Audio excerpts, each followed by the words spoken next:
Welcome back. Kentucky Neckbeard here. It's time to do the 2023 Kentucky football schedule breakdown where I give you my predictions for 2023 season. Uh, Kentucky went 7-6 last year with a loss in the Music City Bowl to Iowa. Uh, got rid of Rich Scangarello, brought in Liam Cohen. Can they improve on that 7-6 record from last year? Stay tuned. Let me talk to you. All right, welcome back. It's Kentucky Neckbeard here. Kentucky last year went 7-6.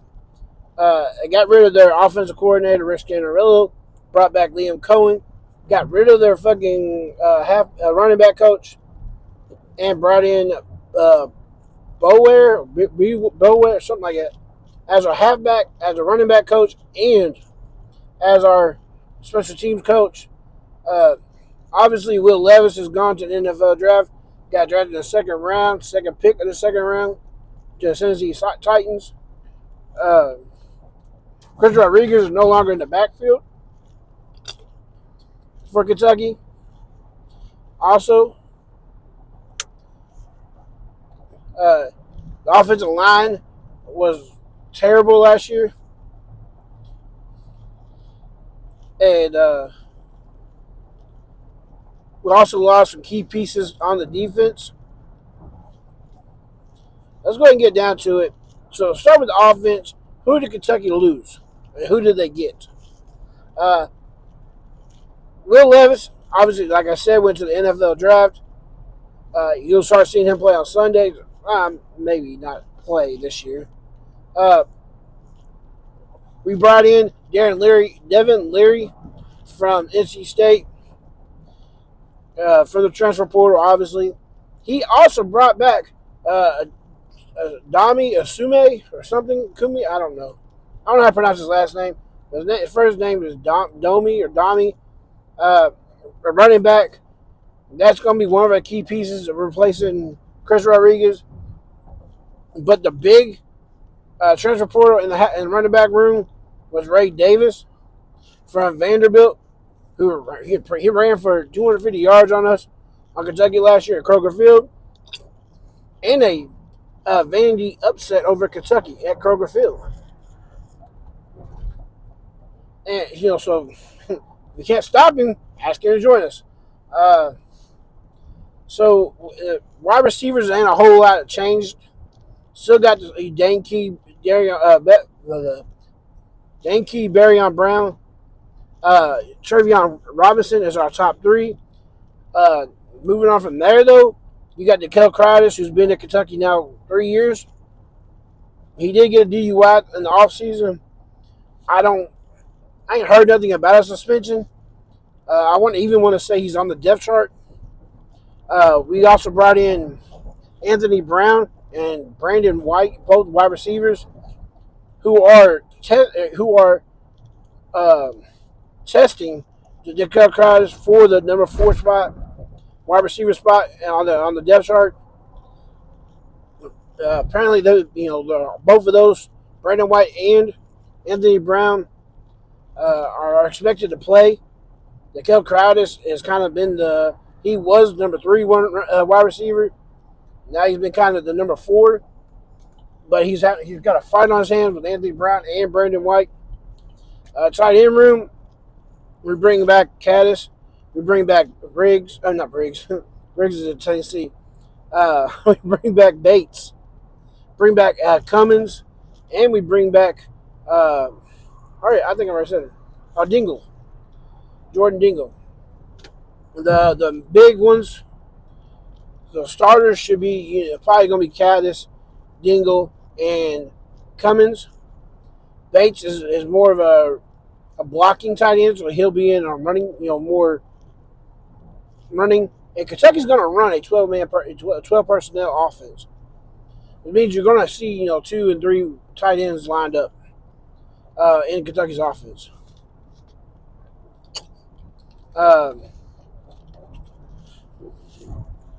Also, the offensive line. Kentucky went out and got replacements for an offensive line that just sucked last year. Could not keep Will Levis off the ground. Uh, so we went out and got Cortland Ford from USC. Went and got Marcus Cox from Illinois, Northern Illinois. They also went out and got, I can't think of his name. He's a linebacker, defensive end for Kentucky. He's a linebacker, not defensive end. Linebacker for we're not even talking about defense, but he's also for Northern Illinois. He's playing linebacker for us.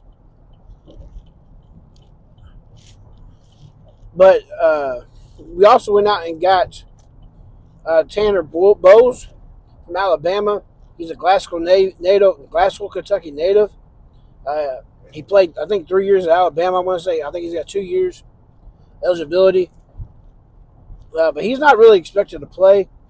Cortland Ford is expected. We also moved Jagger Burton to center. That kind of does the offense. Now let's go ahead and move to the defense. We got Deion Walker, nose tackle. Kind of set. Kentucky plays multiple defense, and Deion Walker is one of the defensive tackles. You got Hayes, we got Oxidine. I'm losing them now in my mind. We'll just we'll run with those right now.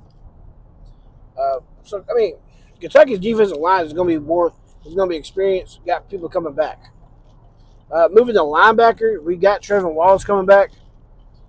Probably one of the plays he's known for is returning Josh Pascal's block field goal in the Florida game 2 years ago at home for a touchdown. We also got Wade, Keaton Wade, who's going to be playing, expected to play, downs for Kentucky, meaningful downs. He's going to be a true sophomore this year. We got J.J. Weaver, who's coming back for his super senior, his 5th year playing for us. He's from Louisville, Kentucky. Of course, a lot of this stuff is coming from coaches. We ain't played nobody yet. We're just hitting each other. We'll find out Saturday, if all the hype is real. But J.J. Weaver is expected to, make a big impact on the defense this year. Not wide receivers, corners is probably one of the weakest spots for Kentucky on the defense. Corners and DBs. We got Afari coming back this year. I lost the other person. We picked up J.Q. Hardaway from the transfer portal. I'll say a guy named Mitchell or something like that coming in. He's expected to play for us. I'm not speeding. But so our defense is pretty much intact. The front four, 3 or 4, depending on how we're going to play most downs.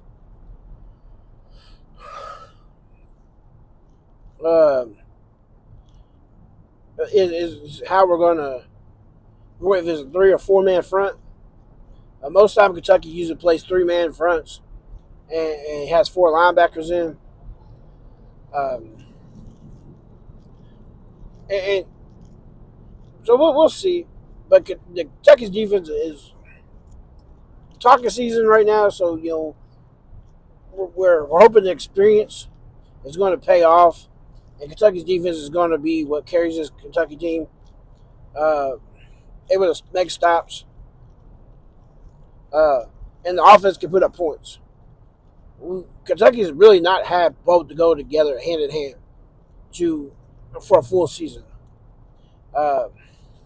Closest thing to that probably was 2021 with Liam Cohen and Will Levis and Wandale Robinson.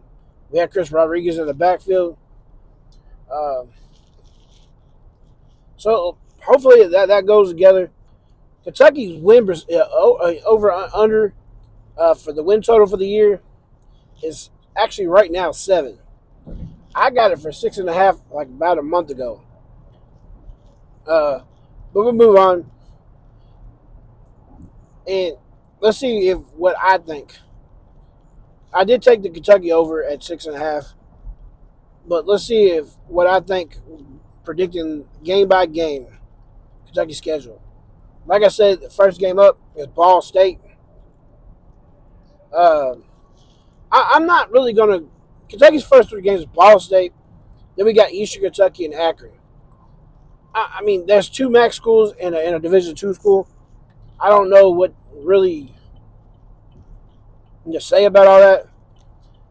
Kentucky should handle them all easily if they're going to have the season that they think they're going to have. They're projected to have. So I'm giving us all 3 wins the beginning of the season. Game 4, we go down to Vandy in Nashville, Tennessee, where of course the opponents this year are playing in, or the opponent locker room is a tent. The scoreboard is held up by a crane. I don't know why they're doing construction like this, where the stadium's nowhere near ready. I mean, at least when Kentucky did their renovations a few years ago, well, a little more than a few years ago, Kentucky, the only thing that was left was they were building up the stands. Vanderbilt's doing it all still. The locker rooms, scoreboards, stands. From what I understand, Vanderbilt's only going to have like 28,000 seats this year down there at Memorial. I don't even think that's the name of the stadium. I know that's their basketball schedule, basketball arena. So my bad. But I watching. Obviously, I'm doing this video after week 0. So Vandy played Hawaii. They got what was it? I think a 42-35 win over Hawaii. And the one thing, the couple of takeaways from that game, they really couldn't throw the ball, and they really could not run the ball. So they're in a little trouble there. And I think Kentucky has their, manhandles Vandy down there.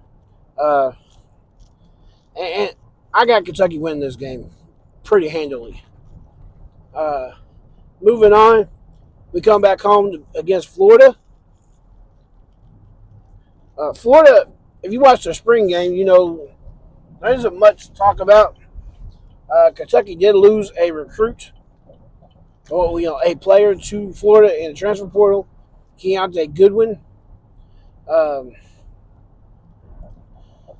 And I mean, kind of the talking here at Kentucky while he was here was he was lazy. He didn't put the work effort in.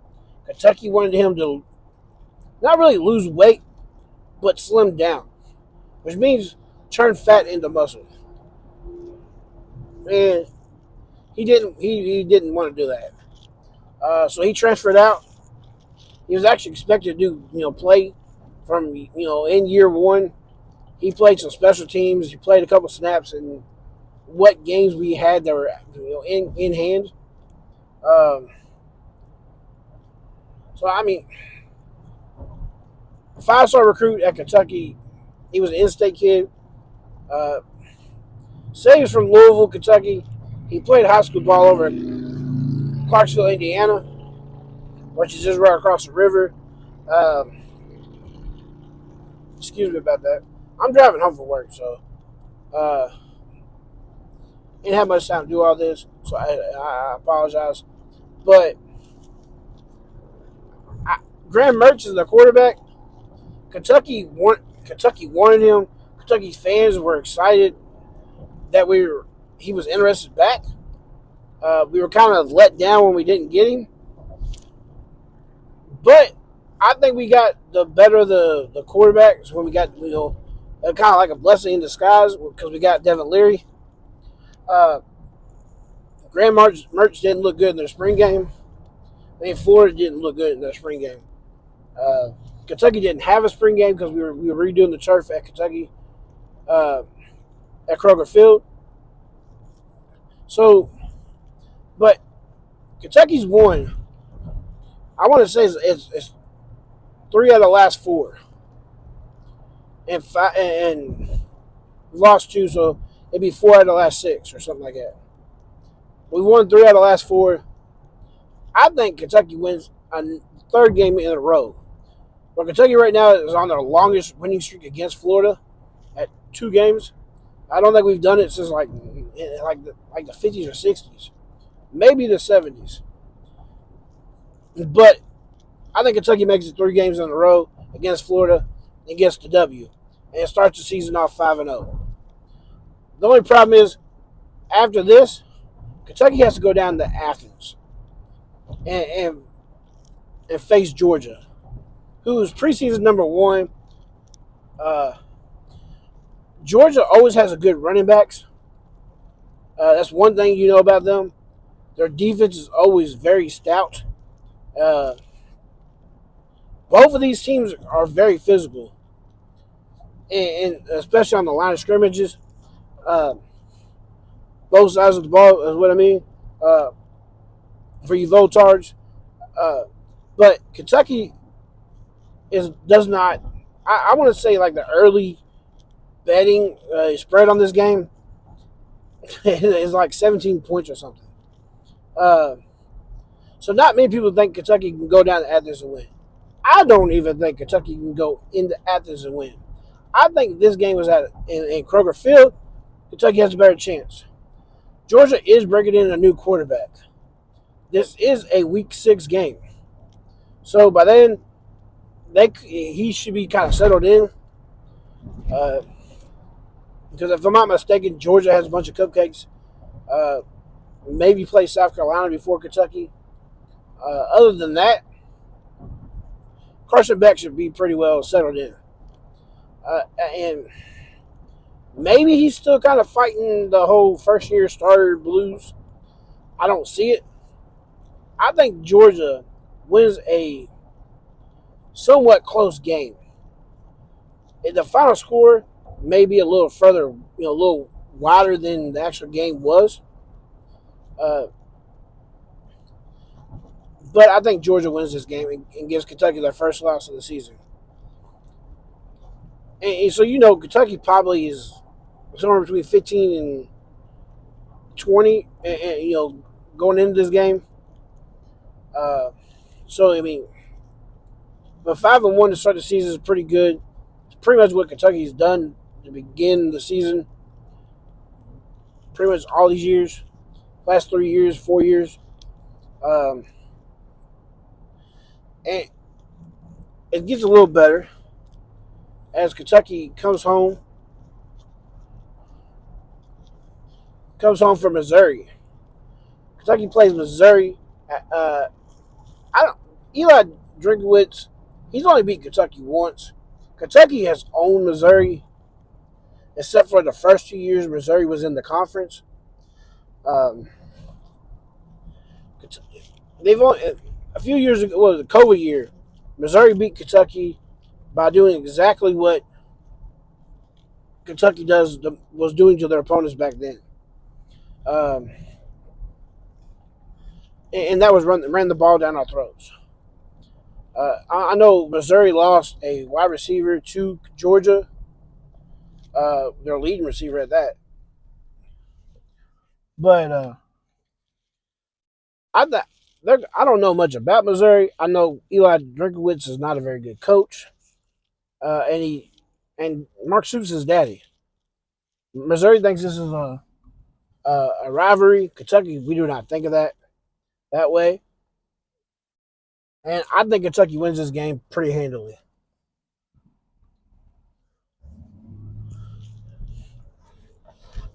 Which takes us to a bye week. So I got Kentucky going at 6-1 going into a bye week, which is pretty good for Kentucky. Already bowl eligible. But Mark Stoops been here going on his 11th season. Before that, all Kentucky wanted was to get to 6 wins and actually make a bowl. Now Kentucky, we want 8-4, 9-3 seasons, and we expect that. It's kind of hard to y'all everybody the rest of the country thinks we're a basketball school, but Kentucky fans here in Kentucky, we expect 8-4, 9-3, and we want more. Uh, so Kentucky goes into the bye week. Hopefully they're relatively healthy still, and maybe they're just kind of healing some bruises, some bumps and bruises. Because after the bye week, we got Tennessee coming into Kroger Field. Henry Hooker's gone, Hyatt's gone, Tillman's gone, and that defense hasn't improved has sucked the last 2 years for Josh Heupel, and you got Joe Milton, which one of the only games I really watched that he played, he was throwing the ball 50 yards into the stands. It actually sucks. Yeah, he has a cannon for an arm, kind of like Will Levis and Richardson from Florida last year, Anthony Richardson. But kind of like both of those quarterbacks, his accuracy has always been a question mark.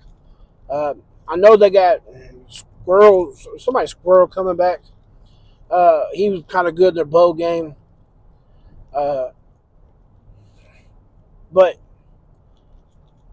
what else do they have?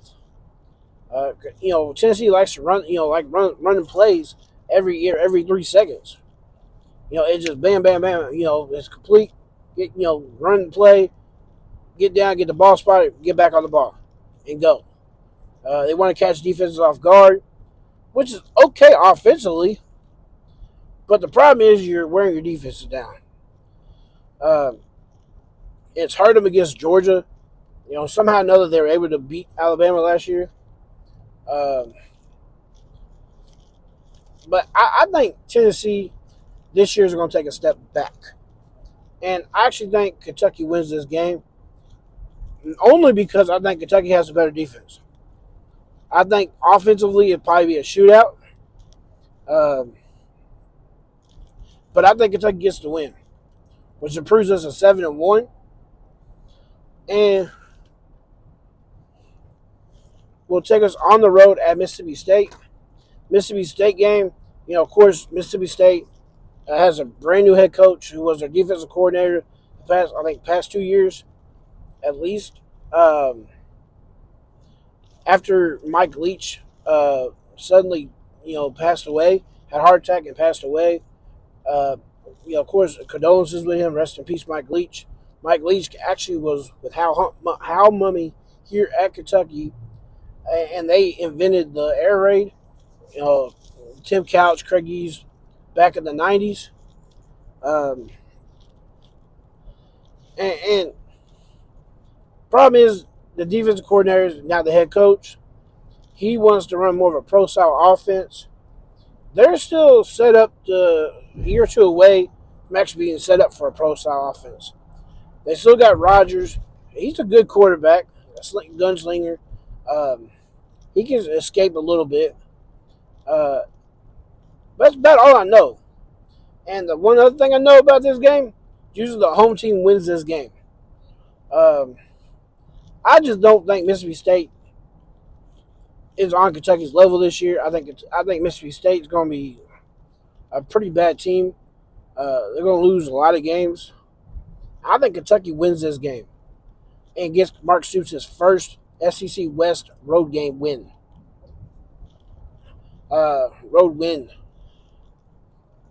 Which would bring us back home against Alabama.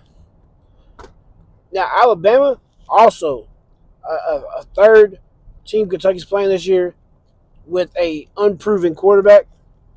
Problem is, now we're 7-1 or 8-1, something like that. So I think we're 7-1 is where I got us, and so he's got 9 games under his 8 games under his belt. And coming into this game, whoever the quarterback is, because Nick Saban is, as you listen to Lou, he's scared of Middle Tennessee State, so he won't put out a depth chart, but says the players know who's number one and who's the backups. Uh, I don't. I'm not a big fan of. I can't think of his name now. I didn't like Notre Dame's offensive coordinator. I was raised as a Catholic, so we kind of pulled for North Carolina in my family. I mean, not North Carolina, Notre Dame in my family. Uh, I didn't like Notre Dame's quarterback last year. I didn't like their offensive. I didn't like their offense. They lost to Marshall. Um, and then Nick Saban likes to shit the bed at least one game a year in November on the road in the SEC. I think it's this game. I think Kentucky's defense is up for the task here. I think the offense does enough to put points on the board. I actually also think that Alabama's wide receivers, led the league last year. Yeah, they're experienced now, but they led the conference, maybe even the nation, in drop passes last year. I don't see that improving just 1 year. It should improve a little bit, but not a big improvement. I think Kentucky gets to win here, which will put us at 8-1 or 9-1 actually. Yeah, just put us at 9-1 with 2 games left, and we go on the road to South Carolina. They already announced they're bringing in the Sandstorm artist. I, South Carolina's already what is that, William Bryce, I think it is. Already a raucous place. Their fans show up. They get that damn chicken hollering going, sandstorm going. The fans are going nuts. South Carolina beat Kentucky last year in Kroger Field. I would love nothing more than Kentucky to come into this game and get revenge and walk out with a W. But Kentucky always shits the bed once a year. And I don't think South Carolina is as talented. I don't think they're better than Kentucky, but I think Kentucky loses this game to South Carolina. I think Gamecocks win this one, which would bring us down to 9-2. With going on the road at our arch rival Louisville, not Louisville, not Louisville, Louisville, and they got rid of Scott. Scott Satterfield got out before getting fired.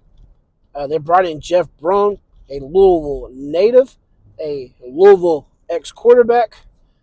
He also was an ex-OC at Louisville, and so I think they'll be improved a little bit. The record probably show a lot better than what last year's was. But let's just get it straight. ACC is garbage. ACC and Pac-12 could play each other all the time, and even the fucking Big 12 could go over there. Big 12 don't play defense. They could just go around and have fun and just play, that fake football. I actually think Louisville gets a big ass L in this game. Papa John's, Kentucky, not Papa John's no more. Now it's L&N Stadium, at Old Cardinal Stadium. But I think they get the L here. I think Kentucky gets the win, goes on to 10-2, which would put us more than likely in a New Year's Six bowl. The comment section is open in the bottom. I appreciate y'all tuning in. Hit the thumbs up button, like button. Leave a comment down at the bottom if you disagree with me, which I'm sure a lot of you do. And if you don't mind, go ahead and share with your friends. I argue with all y'all. Thanks for tuning in. Peace.